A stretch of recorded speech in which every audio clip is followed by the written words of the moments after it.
Hi, everybody. Mr. Johnson here with another episode of the Artist Gallery. So, if you are in my classes, make sure you have your sketchbook and your artist images so we can be cut and pasting our pictures in and taking the notes that go along with these artist works today.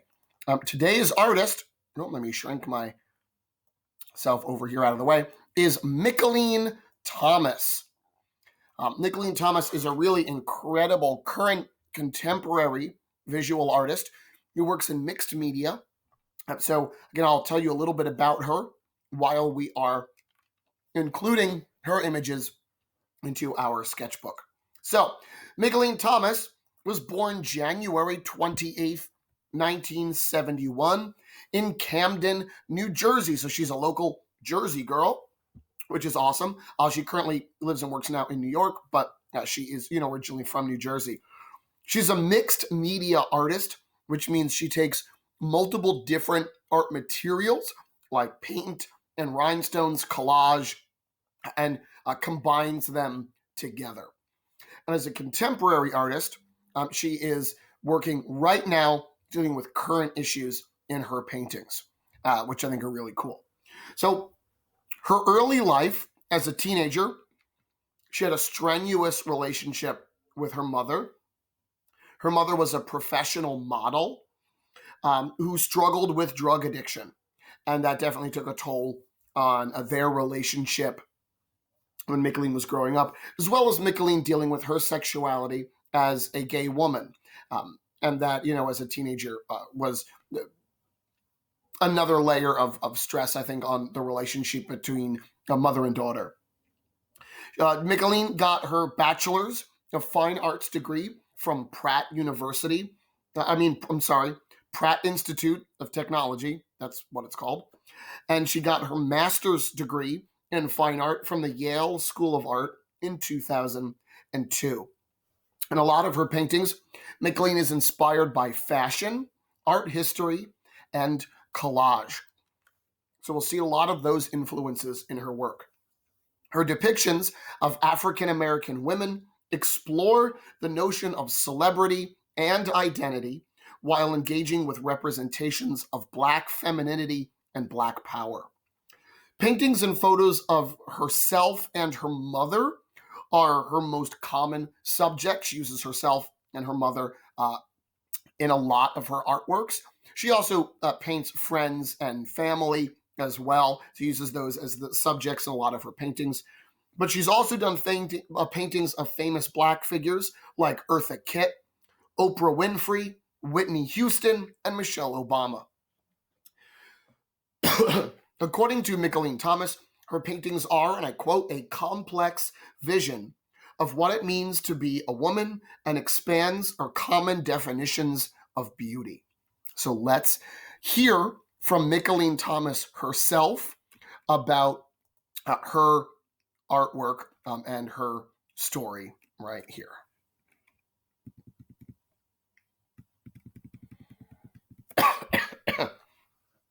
If the video loads.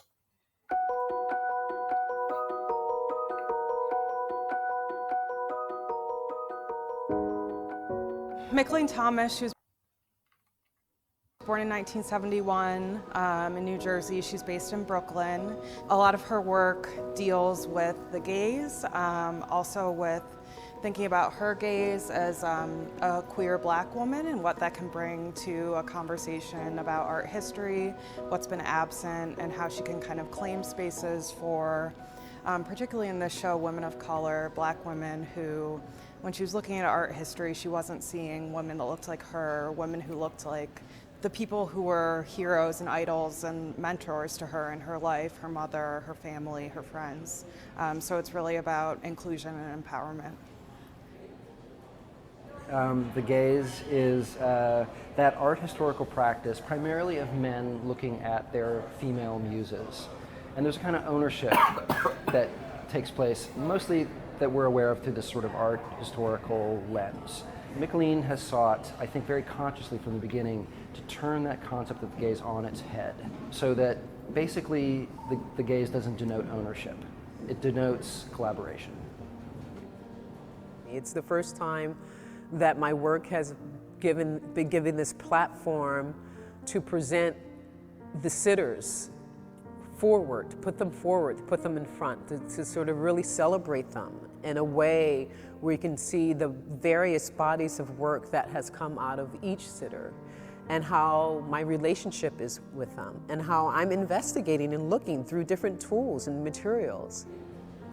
And I think a lot of times, there's this idea or lack of understanding that these are real women, right? And I want people to feel that sense that it's not just me choosing and plucking a woman from some obscure place and thinking about them, that these are relationships that are built. So the first gallery is devoted to her mother, Sandra Bush, which was her first muse in grad school at Yale. She was asked by a photography professor, to make a series of work about someone she had a difficult relationship with. And she and her mom had a very fraught, estranged relationship. And so there was a lot of kind of healing and rekindling the relationship through that series. And as time went on, her mom at one point was an aspiring model, so was very confident, beautiful, statuesque, and subsequently informed, I think, Mickalen's interactions with her sitters. The next gallery is devoted to Mickalen herself, and she talks about how thinking about self-portraiture and using herself as a subject was really vital to think about how she was depicting others, to sort of kind of put herself in that position, was really critical to think about thoughtfully about what it means to be a subject. All of those photographs came from sort of the search of who I was and identity, and breaking down stereotypes of Black women in mass media.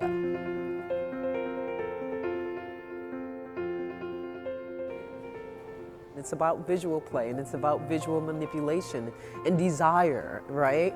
And women are beautiful, and I'm attracted to women, It could be my libido lust, I don't know. But yes, sexuality, desire, all of those things that I put in my painting is very important to me, right? Because it's how I see the women in my life. It's how I want the world to see them, and it's putting them on the same platform of sort of the ideology of beauty. Also validating and seeing and allowing people to see us so we can be seen, so we can represent ourselves and say, we're here and we're present. And so often there's so many other images to look at us as the other in a negative light, right? So for me, it's a way of celebrating who we are. I think that is important as an artist, to, whether it's personal, conceptual, whatever your genre, theory you're working from, whatever that basis is to find how it impacts the world. For me, it's all about trying to inspire and make young girls, when they walk into spaces like these, that they feel a sense of themselves and that they can see themselves, right? They feel that they're represented.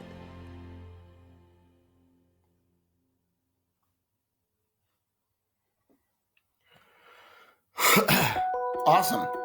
So I think she's so cool. So let's take a look at this first image that you should include in your sketchbook.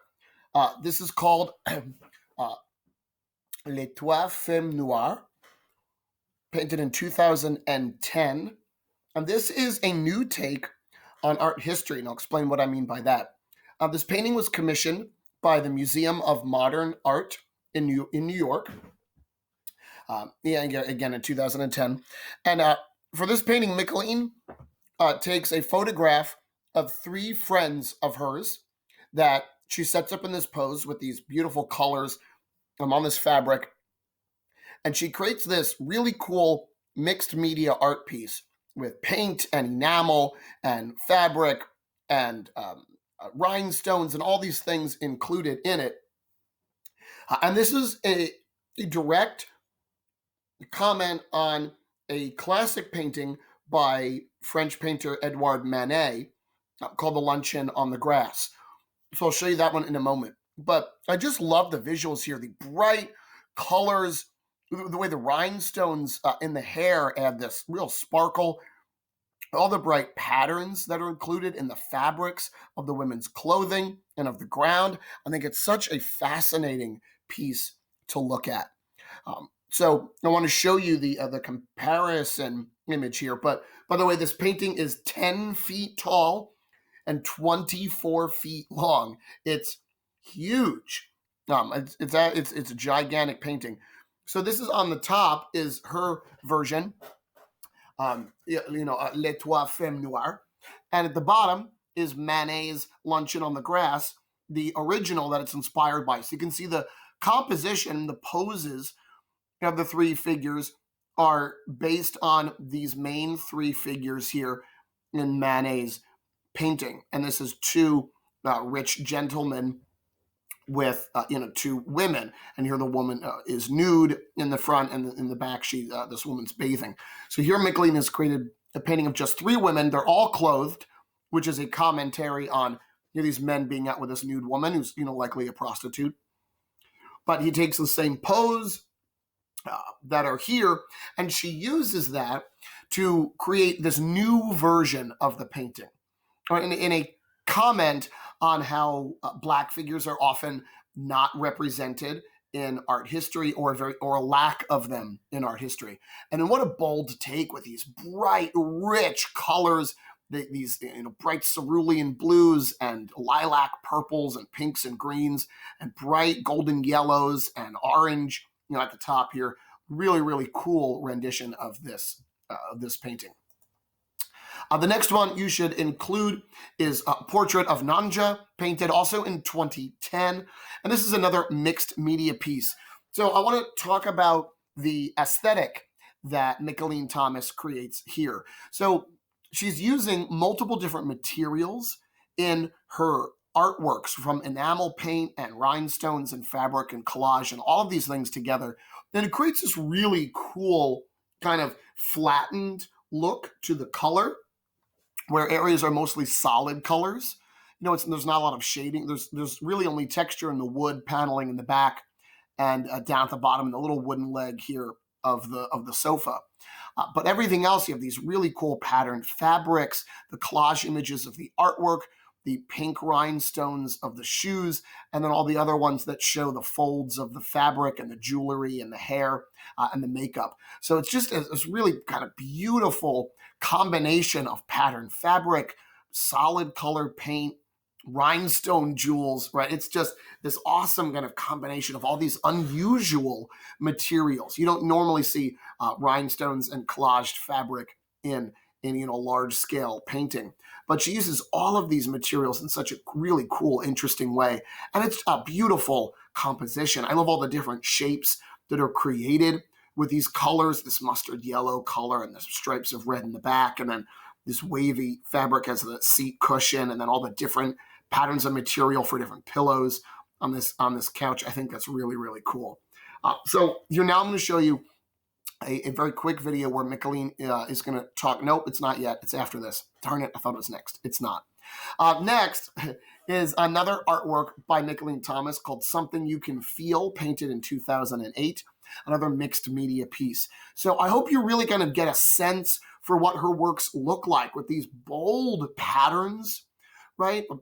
And solid colors and rhinestones. And these are large pieces, so they really draw the eye in. And she's trying to tell stories about Black women, right? In today's culture that often are objectified or are the subject of a gaze from the viewer of an artwork would be looking at these women in the painting. But here she, as a Black woman herself, is taking back control of that, saying, no, these sitters are all beautiful individual people, and we can really look at them for who they are, which I think is really, really awesome.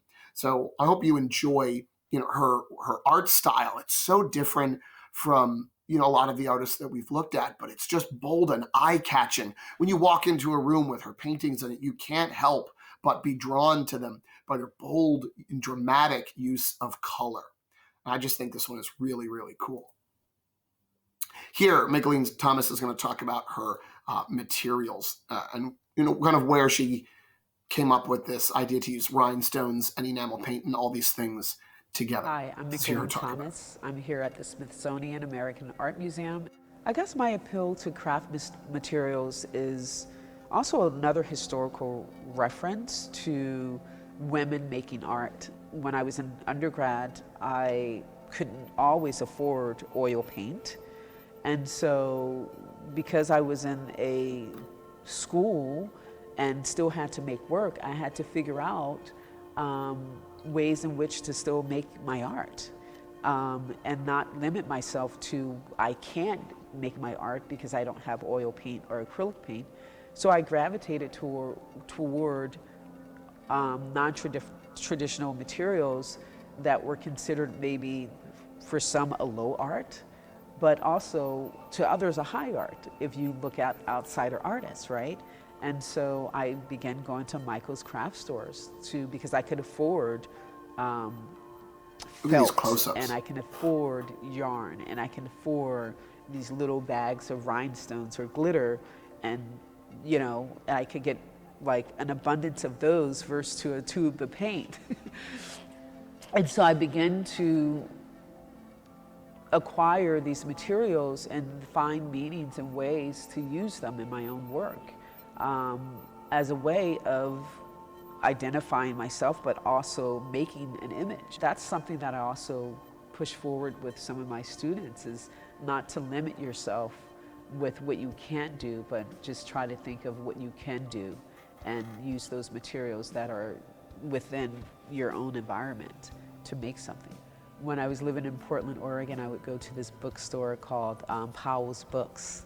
And within the stacks of their books, I would just go up and down the aisle, pulling out books on African American artists. And I remember looking at a William H. Johnson monograph and thinking at that time, this is Catalog Raisonné, and thinking how his sensibility of his line, representation of his journeys and the people in his environment, and depicting his world and depicting African Americans' lifestyles was a direct representation of who I was. It's really important for me as an artist to have a representation of myself, so that youth could see themselves in these particular environments like museums. So when they see my work, that with all the art history, whether it's from William H. Johnson to someone like David Hockney or Matisse, that when they're standing here, that they see themselves.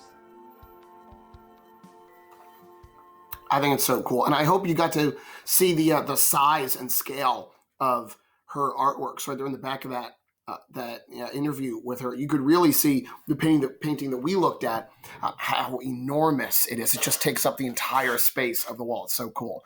Then the very last one is one you don't have. This is a painting done in 2012, and the title translates to Din, a Beautiful Black Woman.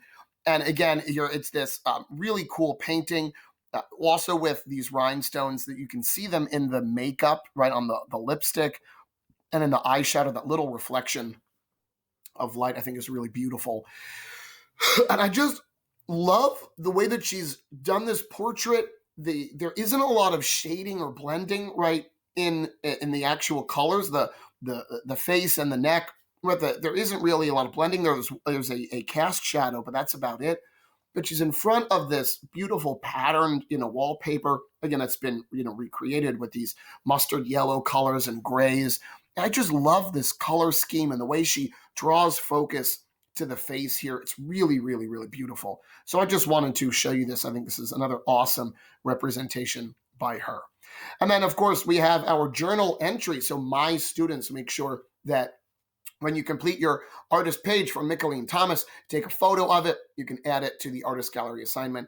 And on the slide, tell me, what non-traditional art materials do you think would make for an interesting art piece? So Mickalene Thomas uses those rhinestones, right, all in her paintings. So what thing, do you think would be really cool in your artwork? Again, if you liked her art, you can Google her. She has lots and lots of paintings. They're really incredible. And I hope you enjoyed learning about her. And we'll see you next time for another Artist Capsule.